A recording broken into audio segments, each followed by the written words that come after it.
আসসালামু আলাইকুম গাইস। আজকে আমি আপনাদেরকে 3 পার্টের খাতা স্টিচ করে দেখাবো। এখানে 3 পার্টে আমি 3 ধরনের কাপড় নিয়েছি। উপরের পার্টের জন্য 3 ধরনের কাপড়, মাঝখানে বিছানা চাদর রেখেছি এবং নিচে 3 পার্টের কাপড় রেখেছি, 3 কালারের আর কি। তো টোটাল এখানে আমার 15 গজ কাপড় লেগেছে। পরবর্তীতে ওখান থেকে 2.5 গজ বাদ যাবে। তো আমি পর্যায়ক্রমে আপনাদেরকে বুঝিয়ে দেবো অবশ্যই।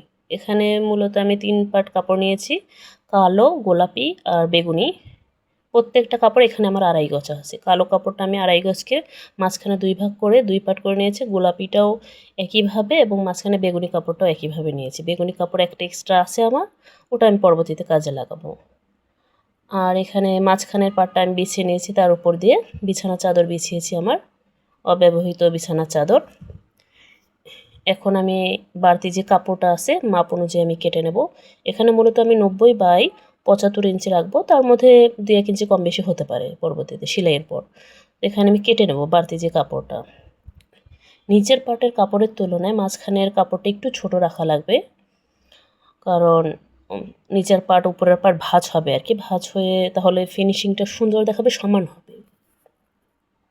উপরের পার্টটাও ঠিক একইভাবে রাখা লাগবে, না হলে বেশি কাপড় সমান 3 পার্টটা সমান সমান রাখলে দেখা যাবে যে 3 পার্ট যখন ভাঁজ করে ভিতরে দেওয়া লাগবে, তখন আর কি সাইডে মোটা হয়ে আসবে, সেলাইতে আর কি অসুবিধা হবে তখন।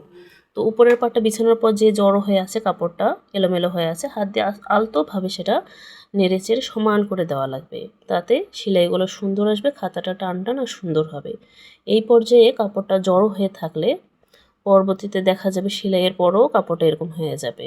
আর এই কাপড়টা যেন এলোমেলো না হয়, চারপাশে আর কি ইট বা শক্ত কিছু দিয়ে বা ভারী কিছু দিয়ে চাপা দিয়ে রাখা লাগবে আর কি, তাতে আর কি নড়াচড়া হবে না, কাপড়টা এলোমেলো হবে না, একদম টান টান থাকবে।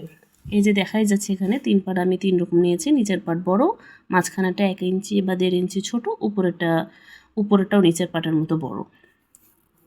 এখন আমি ভাঁজ করে এর উপর দিয়ে সেলাই দিয়ে নিয়ে নেব। এখানে আমি বড় বড় মূলত সেলাই দেবো, যেহেতু আমার পরবর্তীতে কাপড়টা বা সুতাটা খোলা লাগবে, সেই জন্য আমি এখানে বড় বড় করেই সেলাই দেব, তাহলে কাজটা আমার সহজ ও তাড়াতাড়ি হবে। এখানে দেখতে পাচ্ছেন কিভাবে করা লাগবে, ভাঁজ ভাঁজ করে। তো মনোযোগ দিয়ে দেখুন, দেখলে যে কেউ এটা পারবেন, খুব সহজেই পারবেন। এখানে একটু সমস্যা যেটা, সেটা হলো কাপড়গুলো জোড়া দেওয়ার কি। তো আমি বলেই দিলাম যে প্রত্যেকটা পার্ট এখানে আমার 2.5 গজ করে, উপরের জন্য 7.5 গজ, নিচের কাপড়েরটার জন্য আমার 7.5 গজ কাপড় লেগেছে। খয়েরি কাপড়টা এখানে 2.5 গজ আছে, 2 ভাঁজ করে 2 পাশে দিয়েছি। হলুদ কাপড়টা 2.5 গজ আছে, 2 ভাগ লম্বালম্বি 2 ভাগ করে 2 পাশে দিয়েছি। আর মাঝখানে যে অ্যাশ কালার কাপড়টা আছে সেটা আমাকে 2 ভাঁজ করা লাগছে, তো ওটা আমি 1 পার্ট ইউজ করেছি এবং 1 পার্ট আমি রেখে দিয়েছি। এখানে প্রত্যেকটা কাপড়ের 15 ইঞ্চি থাকবে সেলাইয়ের পর আর কি। সেলানোর আগে ওখানে 16 ইঞ্চি ছিল, হাফ ইঞ্চি 2 পাশে সেলাইয়ে যাবে। তো 15 ইঞ্চি করে প্রত্যেকটা কাপড় থাকবে, টোটাল 15 ইঞ্চি, টোটাল আর কি 15 ইঞ্চি করে 5 পার্টে 75 ইঞ্চি থাকবে। তো দেখুন কত সুন্দর করে আমি সেলাই করে দেখাচ্ছি আপনাদেরকে। এখানে যত সুন্দরভাবে আর কি সেলাই করবেন আপনারা, তত আর কি ভালো ফিনিশিং আসবে, টান টান থাকবে। খেয়াল রাখবেন যেন জড়ো হয়ে না যায় আর কি। জড়ো হলে পরবর্তীতে সেলাইয়ের ক্ষেত্রেও দেখা যাবে চারপাশে আর কি গুছিয়ে গুছিয়ে, কিছু জায়গায় গুছিয়ে গুছিয়ে থাকবে। আর খাতার একটা নিয়ম কি, যদি গুছিয়ে থাকে দেখতে মোটেও ভালো লাগবে না, যত সুন্দরই হোক দেখতে দৃষ্টিকটু ভালো লাগবে না। তো চারপাশটা আমি এভাবে মোটা মোটা বড় বড় করে দিয়ে নেওয়ার পর দেখুন কীরকম হয়েছে আমার খাতাটা, চারপাশে একদম সমান হয়ে গেছে।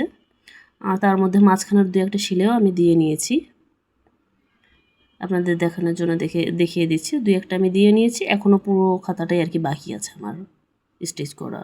তো এভাবে বড় বড় করে ফাঁকা ফাঁকা করে বড় বড় করে আমি দিয়ে নেব। সেলাইগুলো দেওয়া হয়ে গেলে তারপর দেখুন কত সুন্দর আর কি খাতাটা আমার হয়ে গেছে রেডি। চারপাশ আমার সমান আছে, কোনোখানে গোছ বা ভাঁজ নেই। যারা বোঝেননি তাদের জন্য আমি আবার বলে দিচ্ছি, খয়েরি কাপড় 2.5 গজ, লম্বালম্বি 2 ভাঁজ 2 পাশে দিয়েছি। হলুদ কাপড় 2.5 গজ, লম্বালম্বি 2 ভাগ 2 পাশে দিয়েছি। মাঝখানে অ্যাশ কাপড় 2.5 গজ, লম্বালম্বি 2 ভাগ, 1 ভাগ ইউজ করেছি, 1 ভাগ আমার অবশিষ্ট আছে। নিচের পার্টের ক্ষেত্রেও আমি একই কাজ করেছি, এভাবেই উপরের পার্ট যেভাবে তৈরি করেছি নিচের পার্টটাও সেভাবে আমি একইভাবে তৈরি করেছি। অবশিষ্ট 1 পার্ট আমার আছে, পরে আমি ওটা কাজে লাগাবো। তো দেখুন কত সুন্দর একটা খাতা আমি তৈরি করে এবং বুঝিয়ে দিলাম আপনাদেরকে। এখানে আমার লম্বালম্বি খাতাটা ছিল 90/75। আমি লম্বা আর বড় খাতা লাগবে আমার, সেই জন্য আমি সেই মাপেই তৈরি করে নিয়েছি।